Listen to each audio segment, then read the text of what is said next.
설교를 소크라테스의 죽음으로 시작하려고 합니다. 소크라테스는 그 아테네 젊은이들에게 불온한 사상을 주입시키고 또 아테네를 불안하게 만들었다는 죄로 고소를 당합니다. 법정에서 자신의 입장을 변호하고 또 사과할 수 있는 기회를 줍니다. 그러나 소크라테스는 자기를 변호하지도 않았고 사과하지도 않았습니다. 오히려 법정에 모여있는 사람들의 어리석음을 강하게 꾸짖었습니다.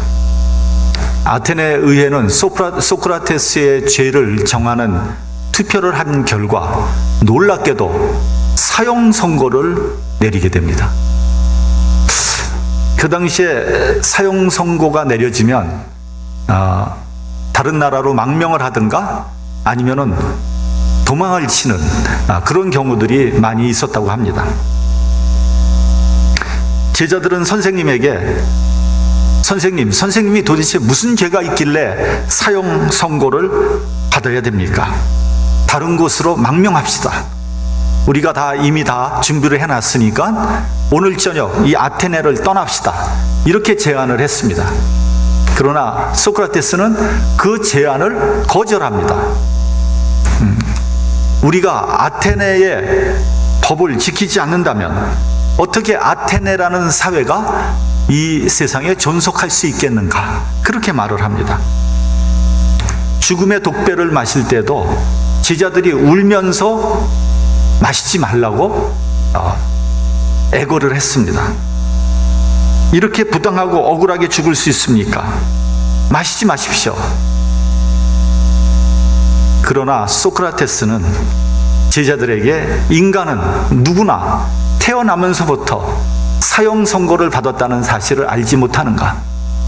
내가 인생 70을 살았는데 이만하면 오래 산 것 아니겠는가? 하고 태연하게 독배를 마시고 죽었다는 거예요. 그러니까 여러분, 소크라테스는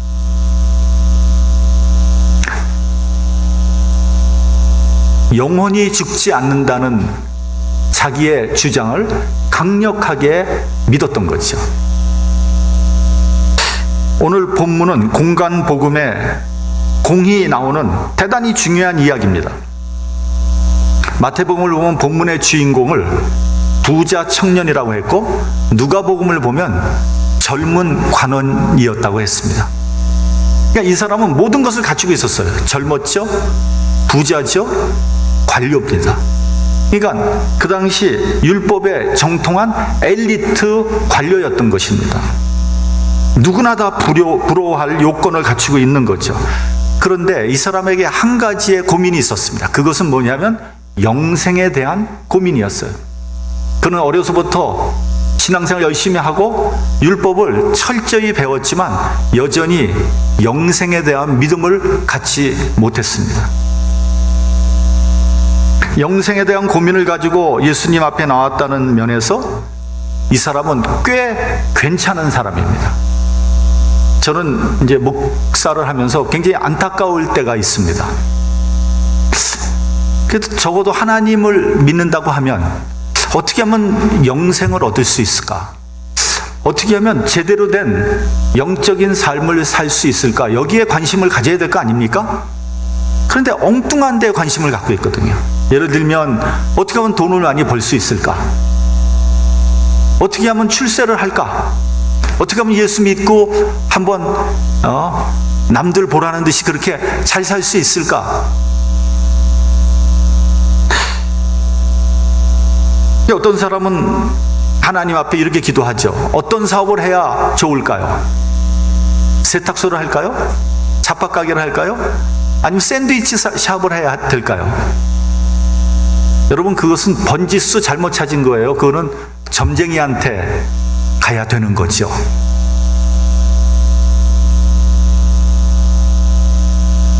심지어는 이렇게 기도하기도 합니다. 저기 있는 그 리코 스토어가 장사가 아주 잘 된다는데 하나님, 그거 좀 살 수 있도록 도와주세요.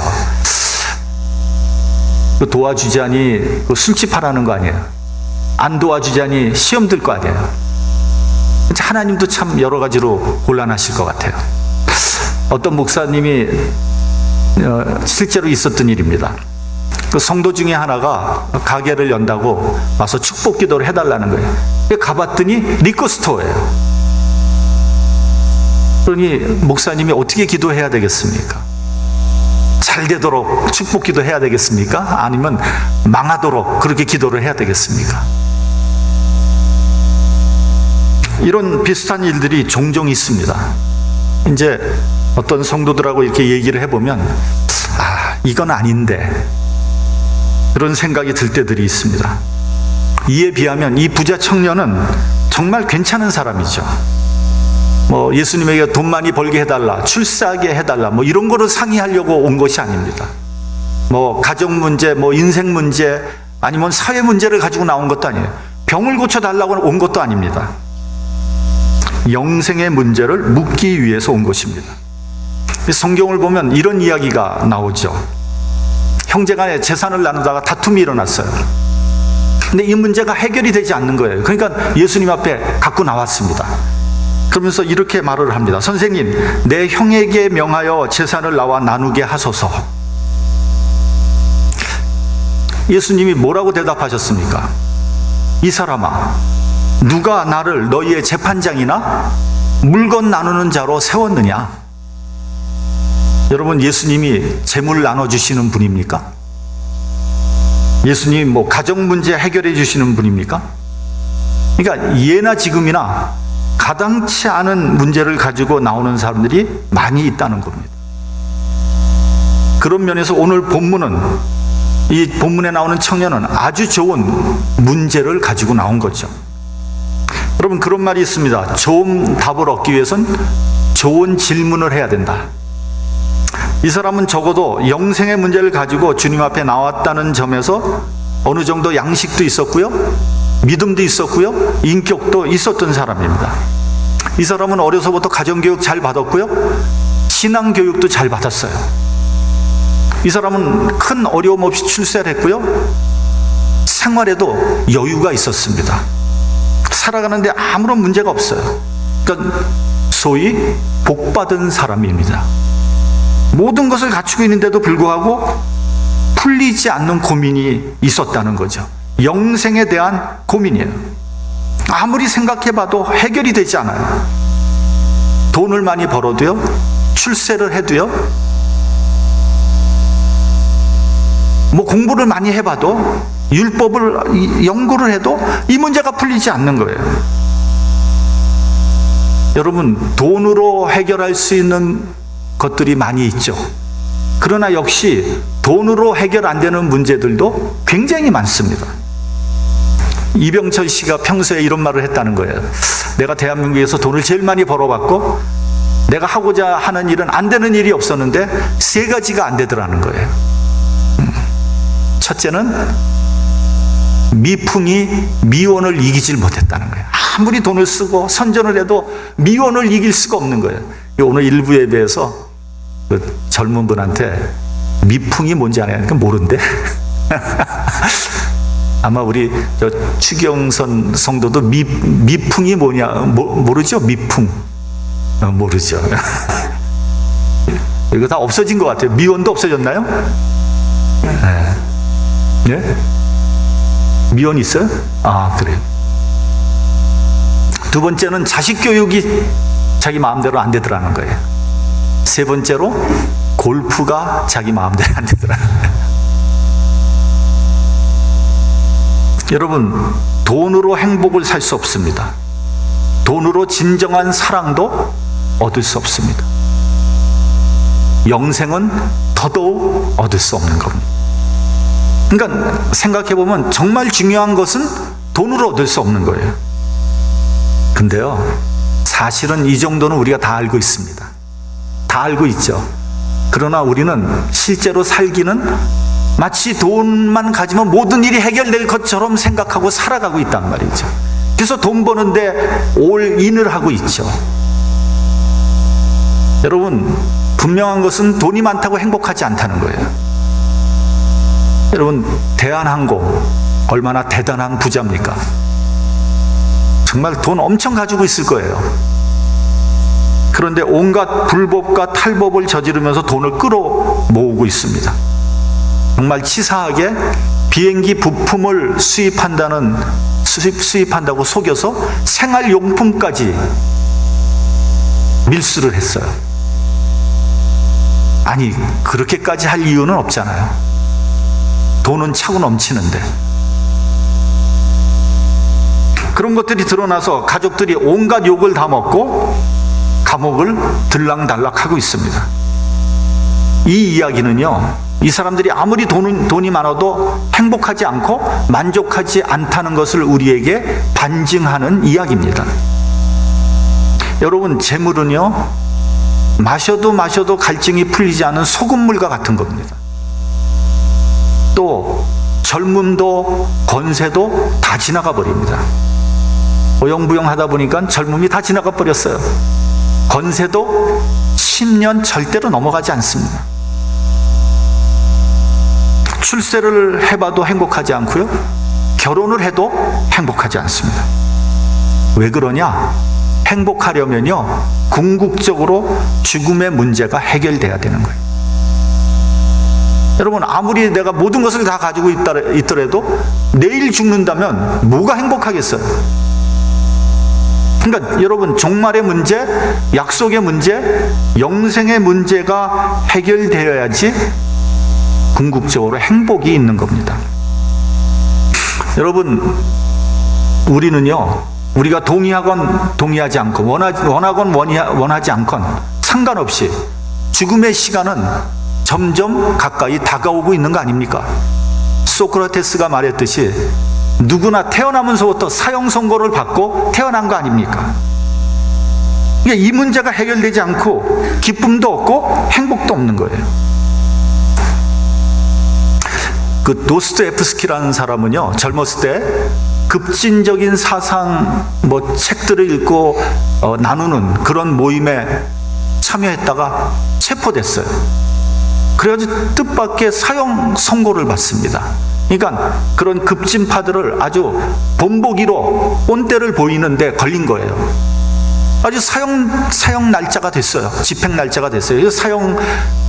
사형대에 서가지고 묶였습니다. 집행관이 총을 들고 총알을 장전했어요. 쏘려고 그러는 순간 황제의 칙령이 내려오잖아요. 사형을 중지하라. 그래서 이 사람은 겨우 살아나가지고 시베리아 감옥으로 가게 됩니다. 그러니까 이 사람은요, 저승에 한 중간쯤 갔다 온 사람이에요. 이 경험이 이 도스토옙스키를 독실한 그리스도인으로 만듭니다. 그래서 그의 소설을 보면요, 기독교 사상이 깊이 들어가 있습니다. 도스토옙스키가 쓴 불후의 명작이라고 하는 까라마조프가의 형제들이란 책이 있습니다. 소설책인데 거기에 이런 이야기가 나옵니다. 어떤 할머니가 있었어요. 근데 이 할머니는 선한 일을 한 번도 한 적이 없어요. 평생. 그렇다고 이 할머니가 나쁜 사람이냐? 이 사람이 나쁜 일도 한 적이 없어요. 그러니까 이 사람은 자기가 할 일 하고 자기가 벌어먹고 자기가 그냥 산 거예요. 근데 이 할머니가 죽어서 불이 활발 타는 지옥에 떨어지고 말았어요. 근데 이 할머니의 수호 천사가 나옵니다. 이 수호 천사가 하나님께 항의를 합니다. 하나님, 이 할머니도 평생 살면서 좋은 일을 딱 한 가지 했습니다. 그러니까 하나님이 그러냐? 무슨 좋은 일을 했는데, 이 할머니가 밭을 갈다가 양파를 수확하다가 양파 한 뿌리를 거지에게 줬습니다. 좋은 일이잖아요. 좋은 일 한 가지라도 한 사람을 지옥에 놔둘 수 있겠습니까? 하나님이 그러냐? 그러면 내가 양파를 한 뿌리 줄 테니까 이 양파를 가지고 지옥에 있는 그 할머니를 건져내라. 그러나 건져낼 때 이 양파를 붙잡고 나올 때 양파가 뚝 끊어지면 그 할머니는 도로 지옥불에 들어가게 될 것이다. 수호천사가 양파 한 뿌리를 들고 지옥으로 갑니다. 지옥으로 가서 할머니에게 얘기합니다. 내가 양파 한 뿌리를 내려드릴 테니까 그 양파 한 뿌리를 꼭 붙잡고 절대로 놓지 말고 이거 붙잡고 올라오세요. 그래야 살 수 있습니다. 만약에 양파가 끊어지는 순간 할머니는 도로 지옥에 들어가게 될 것입니다. 할머니는 양파를 붙잡고 길을 쓰고 지옥에서 올라오는 거예요. 근데 그때 지옥에 같이 있던 수많은 사람들이 이 할머니를 붙잡고 늘어지는 거죠. 왜 당신만 사느냐? 우리도 살려달라. 나 좀 도와주세요. 할머니의 팔을 붙잡고 다리를 붙잡고 난리가 났습니다. 할머니는 팔을 그냥 뿌리치고 말이죠. 발로 막 차면서 소리를 지르고 이거 놔! 이거 놔! 그러다 그냥 양파가 또 끊어지고 말았습니다. 지옥으로 뚝 떨어졌습니다. 여러분, 이 이야기는 많은 의미를 사실은 내포하고 있는 이야기입니다. 근데 그런 의미를 지금 다 얘기할 수는 없습니다. 시간이 안 돼요. 근데 한 가지 여러분들에게 제가 한번 묻고 싶습니다. 이 할머니는 천국을 갈 자격이 있나요? 없나요? 여러분은 어떻게 생각하십니까? 지옥으로 떨어졌으니까 없지요. 없어요. 왜 이 사람은 천국을 갈 수 없을까요? 도스토옙스키가 우리에게 알려주는 교훈은 이런 겁니다. 천국은 혼자 갈 수 없는 데라는 것입니다. 여러분, 천국은 나 혼자 잘 믿고 천국 가면 되지. 이게 안 된다는 거예요. 천국은 같이 가는 겁니다.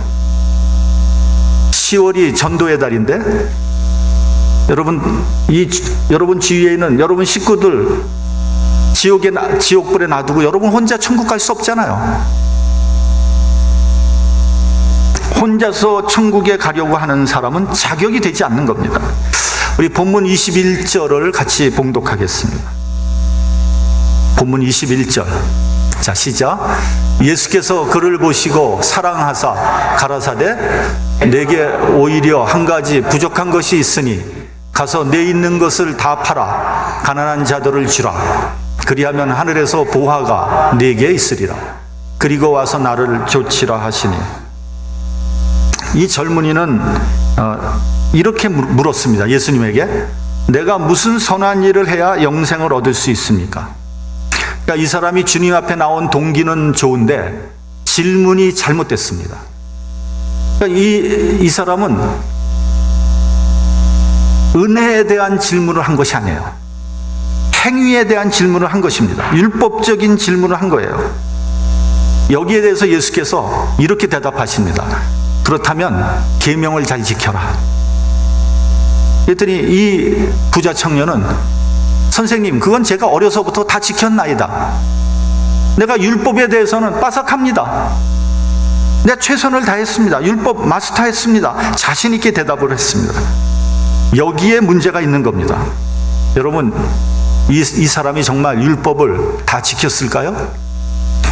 이 사람이 정말 최선을 다했을까요? 아마 나름대로 최선을 다했다고 생각할 수도 있습니다. 그러나 그것은 교만이었어요. 예수께서 오늘 본문에서 말씀하십니다. 오히려 한 가지 부족한 것이 있다. 너에게는 한 가지 부족한 것이 있다. 그렇습니다. 설령 내가 최선을 다했다고 해도 부족한 것이 있음을 알아야 합니다. 여러분, 우리의 최선은요, 늘 상대적인 평가라는 것을 인정해야 됩니다. 그러니까 우리가 최선을 다했다는 건 우리가 다른 사람에 비해서 열심을 다했다는 거죠. 최선이 주님께서 원하시는 지고선은 아니라는 사실이에요. 항상 부족함을 인정하는 우리 모두가 되기를 바랍니다.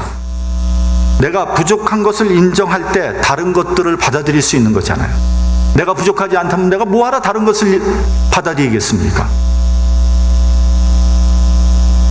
여러분, 나에게 부족한 것은 무엇입니까?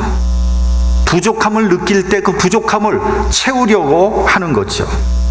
제가 여러분들에게 몇 번 말씀드렸을 겁니다. 공자는요, 세 사람이 있으면 그 중에 한 사람은 나의 스승이라 그랬습니다. 그 유식하고 현명한 공자 선생이 뭐가 부족하길래 세 사람 중에 한 사람을 자기의 스승이라고 했을까요? 이것은 그분의 겸손한 삶의 자세를 우리에게 얘기하는 겁니다. 여러분, 우리 예수 믿는 사람들이 얼마나 교만한지 모릅니다. 아니, 공자 선생도 세 사람 중에 한 사람이 자기 스승이라 그러는데 우리 예수 믿는 사람들은 남의 얘기는 도통 들으려고 하진 않아요. 예수께서 폭탄 선언을 하셨습니다. 네게 있는 것을 다 팔아서 가난한 자들에게 주라. 그리하면 하늘의 보화가 네게 있으리라. 그리고 와서 나를 좇으라 했어요. 네가 갖고 있는 것의 일부를 팔아서 도와줘라, 이런 것이 아니에요. 다 팔아서 남에게 주라 했어요. 이렇게 어려운 말씀이 어디 있습니까? 만약에 저한테 주님께서 네가 갖고 있는 거 다 팔아서 가난한 사람한테 주고 나를 따르라 하면 과연 따를 수 있을까? 제가 갖고 있는 거 얼마 되지도 않는데 이 부자 청년에게 모조리 팔아서 다 가난한 사람에게 주라 그러니까 기가 막힌 얘기 아닙니까? 여러분, 이 말씀은 무엇을 의미하고 있는 것입니까? 여기에 포인트는 이런 겁니다. 이 사람에게 부족한 부분은 바로 물질이었던 거예요. 이 젊은이가 가장 중요하게 생각했던 것이 뭐냐? 재물이었어요, 재물. 그 재물이 영생으로 가고 있는 길을 가로막고 있다는 거예요. 그것을 주님께서 꿰뚫어 보신 거예요. 여러분, 복음서에 이런 비유의 말씀이 나옵니다. 여러분도 너무나 잘 아는 말씀이에요. 어떤 사람이 남의 집 밭을 갈다가 그 밭에서 보화를 발견하잖아요. 그 보화를 도로 덮어 놓습니다. 그리고 집으로 갑니다. 그 자기 있는 걸 모조리 다 팔아요. 그리고 그 밭을 샀습니다. 이 비유에 대해서 거부감을 갖고 있는 사람이 있습니까? 만약에 여러분이 그 밭을 갈던 그 사람이라면, 아유, 어떻게 그 밭을 살려고 그 내가 갖고 있는 걸 모든 걸 다 팔아? 나 그렇게 못해. 이럴 사람이 어디 있어요? 내 것을 다 팔아서 가장 귀중한 것을 얻을 수 있다면, 아니 돈으로 살 수 없는 것을 내가 얻을 수 있다면 그걸 안 할 사람이 어디 있겠어요? 그것처럼 남는 장사가 어디 있습니까? 근데요, 따지고 보면 이 말씀이나 오늘 본문의 말씀이나 다르지 않다는 거예요. 다만 보화는 눈에 보이는 것이고요, 영생은 눈에 보이지 않을 뿐입니다. 눈에 보이는 캐시는 좋아서 사족을 못 쓰고요, 눈에 보이지 않는, 그러나 정말 중요한, 돈 주고 살 수 없는 영생을 별로 신경을 쓰지 않는다는 것은 그건 어리석은 사람이에요. 제가 설교 처음에 말씀을 드렸습니다. 정말로 중요한 것들, 즉 행복이나 진정한 사랑이나 영생은 돈으로 살 수 없습니다. 그럼에도 불구하고 재물의 눈이 어두워서 정말 소중한 것을 소홀하게 생각하고 있는 거죠. 결국 뭐냐? 가치관이 변화돼야 되는 거예요. 가장 중요한 것을 얻기 위해서 그보다 덜 중요한 것을 과감하게 버릴 수 있어야 되는 거죠.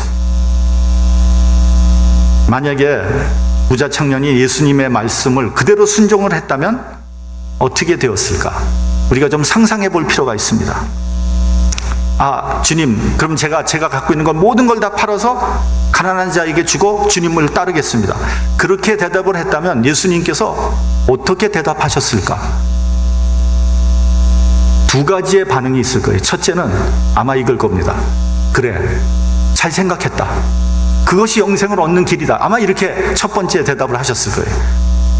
두 번째 대답은요, 아니, 그럴 필요까지는 없다. 너의 가치관이 이미 바뀌었으니 재산은 네가 임의대로 처리하도록 해라. 주님께서 어떻게 얘기하셨을까요? 전자일까요? 후자일까요? 우리 최재희 권사님은 아주 자신 있게 후자. 돈은 내가 결국 임의대로 처리할 수 있구나. 이겁니까? 예, 저도 후자라고 강력하게 생각합니다. 그 가능성이 훨씬 크다고 생각합니다. 왜냐하면 제가 예를 두 가지 들겠습니다. 첫째는 아브라함의 예입니다. 하나님께서 아브라함에게 그 아들 이삭을 번제로 바치라 그랬잖아요. 아브라함은 망설이지 않고 주님의 그 말씀에 순종을 합니다. 그래서 모리아 산에 가서 이삭을 묶어놓고 칼을 듭니다. 그때 하나님의 천사가 말리잖아요. 야, 스탑. 그 아이에게 내 손을 대지 말라. 내가 내 아들 독자라도 아끼지 아니하였으니 내가 이제야 네가 하나님을 경외하는 줄 알았노라. 다시 말하면 구태여 아들을 죽일 필요까지는 없다. 너의 가치관이 바뀐 것으로 충분하다는 말씀 아니겠습니까? 둘째는 삭개오의 예입니다. 예수님을 만난 삭개오는 이렇게 말합니다. 내 소유의 절반을 가난한 자에게 주겠으며 만일 내가 네 것을 토색한 일이 있으면 4배를 갚겠나이다. 그때 예수님이 이렇게 말씀하십니다. 오늘 구원이 이 집에 이르렀으니 이 사람도 아브라함의 자손이로다. 삭개오가 그렇게 한 거 아니에요. 아직 시작도 안 했어요. 그러나 예수께서는 이미 이 집에 구원이 이르렀다고 말씀하신 겁니다. 뭡니까? 가치관이 바뀌었다는 거예요. 무엇을 제일 중요하게 생각하느냐가 관건입니다. 여러분, 혁신이란 말이 있습니다. 혁신이란 단어의 뜻은 새롭게 바꿔버린다, 이런 뜻이에요. 그게 한자어로는 가죽혁자의 새로울 신자예요. 여러분, 소가죽을 벗겨가지고 가죽을 잘 다듬어서 구두를 만들잖아요. 전혀 새로운 걸 만들잖아요. 혁신이란 말은 새롭게 변화된다는 뜻입니다. 이 세상에서는 혁신이라는 말을 자주 씁니다. 혁신해야 된다, 혁신. 그러나 여러분, 혁신은 굉장히 어렵습니다.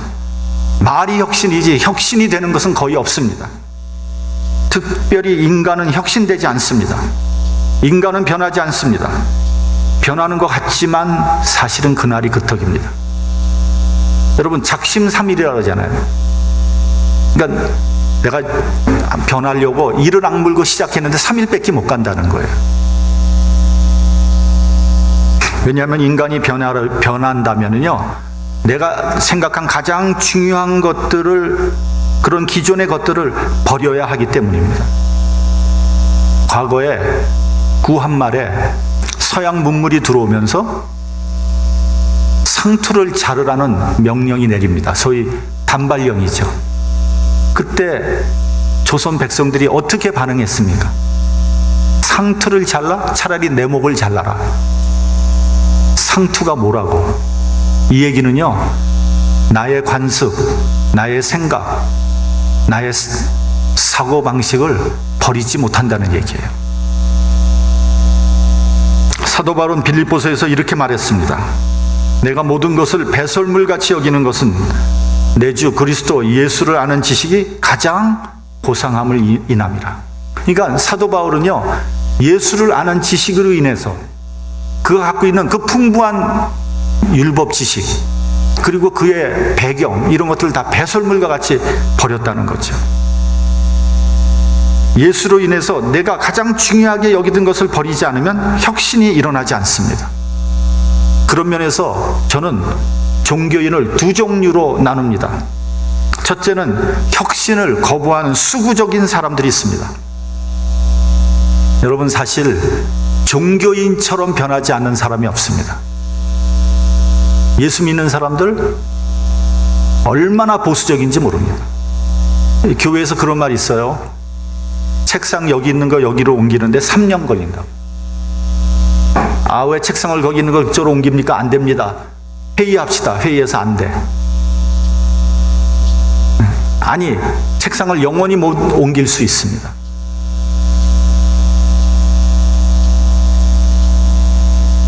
어떤 분은 자신이 갖고 있던 그 믿음, 자신이 옛날에 어렸을 때 가졌던 그 믿음을 전가의 보도처럼 절대로 바꾸려고 그러지 않습니다. 어떤 사람이 다른 색깔의 믿음을 가지고 있으면 그거 인정 안 합니다. 그거 틀렸어. 그런 사람에게 혁신을 기대할 수 없습니다. 아니, 그런 사람은요, 혁신의 걸림돌이 될 뿐입니다. 둘째는 과거의 것들을 버리고 과감하게 변화하는 사람이 있습니다. 그런데 여러분 반드시 알아야 됩니다. 이러한 변화는 반드시 회개를 통해서 일어나는 겁니다. 회개는 내가 가장 중요하게 생각했던 것들을 과감히 버리고 새로운 길로 나가는 겁니다. 여러분, 그리스도인의 정의라는 게 뭔지 아세요?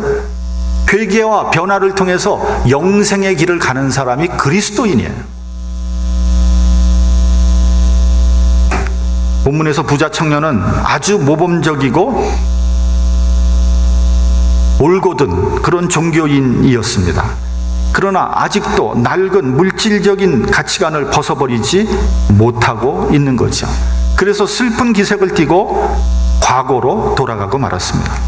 예수님을 만난 이 귀중한 시간에, 그 절호의 찬스에 영생을 얻지 못하고 과거로 돌아가는 안타까움을 갖게 되는 거죠. 오늘 우리도 깊이 생각해 봐야 됩니다. 나에게 오히려 부족한 것은 무엇인가? 예수님으로 인해서 내가 가장 중요하게 생각하는 것을 포기할 수 있는 용의가 있는가? 진리를 얻기 위하여 과거 것들을 포기하는 저와 여러분이 되시기를 주님의 이름으로 축원합니다. 기도하겠습니다.